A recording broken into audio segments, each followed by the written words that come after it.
ബിരിയാണി കഴിക്കണമെന്ന് ആഗ്രഹം വന്നപ്പോൾ അടുക്കളയിലൊന്നുമില്ല. ബിരിയാണി അരിയും മത്തി മാത്രമുണ്ട്. എങ്കിൽ നമുക്ക് സിമ്പിളായിട്ടൊരു മത്തി ബിരിയാണി ഉണ്ടാക്കിയാലോ? മത്തി എടുത്ത് കഴുകി മസാല വരട്ടി വെച്ചു. മസാല ഇടുന്നതിൻ്റെ കൂട്ടിരിക്കും ഇതിൻ്റെ രുചി. ഇനി നമുക്ക് മത്തി ഒന്ന് വറുത്തെടുക്കാം. മത്തി എണ്ണ കിടന്ന് തിളയ്ക്കുമ്പോൾ ഇതിൻ്റെ മണം ഒരു രക്ഷയുമില്ല സാറേ. ഇനി നമുക്ക് മസാല തയ്യാറാക്കാം. മീൻ അധികം മൂത്ത് പോവാതെ ശ്രദ്ധിക്കണം. മീൻ കരിഞ്ഞു പോയാൽ അതിൻ്റെ രുചി മാറും.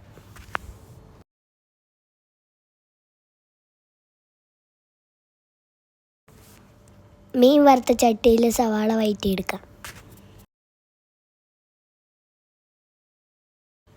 കരിഞ്ഞു പോവാതെ മീൻ വറുത്ത് കോരി എടുത്തിട്ടുണ്ട്.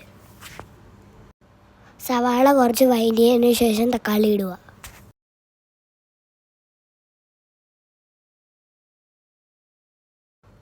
അടുത്ത അടുപ്പിൽ ബിരിയാണിക്കുള്ള അരി വെന്തുകൊണ്ടിരിക്കുകയാണ്.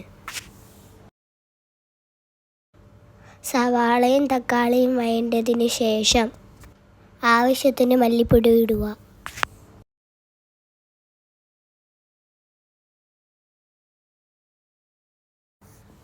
ആവശ്യത്തിനുള്ള മഞ്ഞൾപ്പൊടി ഇടുക. ആവശ്യത്തിനുള്ള മുളക് പൊടിയും ഇടുക.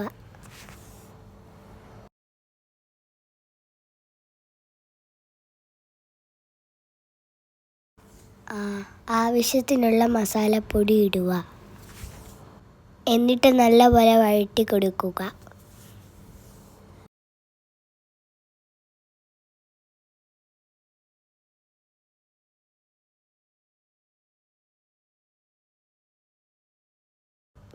ഞാൻ കുറച്ച് കളറിന് വേണ്ടി ടൊമാറ്റോ പേസ്റ്റ് ഇട്ടു.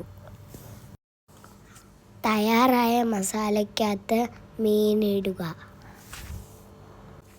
നല്ല സ്വാദിഷ്ടമായ മീൻ മസാല റെഡി ആയിട്ടുണ്ട്. ബിരിയാണിക്ക് രുചി ഉണ്ടാവാൻ മസാല ഉണ്ടാക്കുന്ന പോലെ ഇരിക്കും. ബിരിയാണിക്കുള്ള റൈസ് തയ്യാറായി. ഇനി നമുക്ക് ദമ്മിടാം. ദമ്മിടാനായി ഞാനൊരു കുക്കറാണ് എടുത്തത്. കുക്കറിൽ കുറച്ച് നെയ്യ് ഒഴിച്ചിട്ട് വേവിച്ച് വെച്ച ചോറങ്ങോട്ടിടാം. ആ ചോറിൻ്റെ മേളിലായിട്ട് നമുക്ക് ചെയ്ത് വെച്ച മസാല ഇടാം.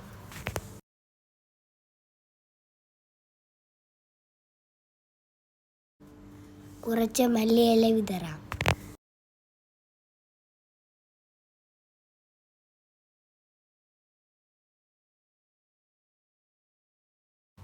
ആദ്യത്തെ ദമ്മ് ഇട്ട് രണ്ടാമത്തെ ദമ്മ് ഇട്ടിട്ടും ബിരിയാണി റെഡിയായി.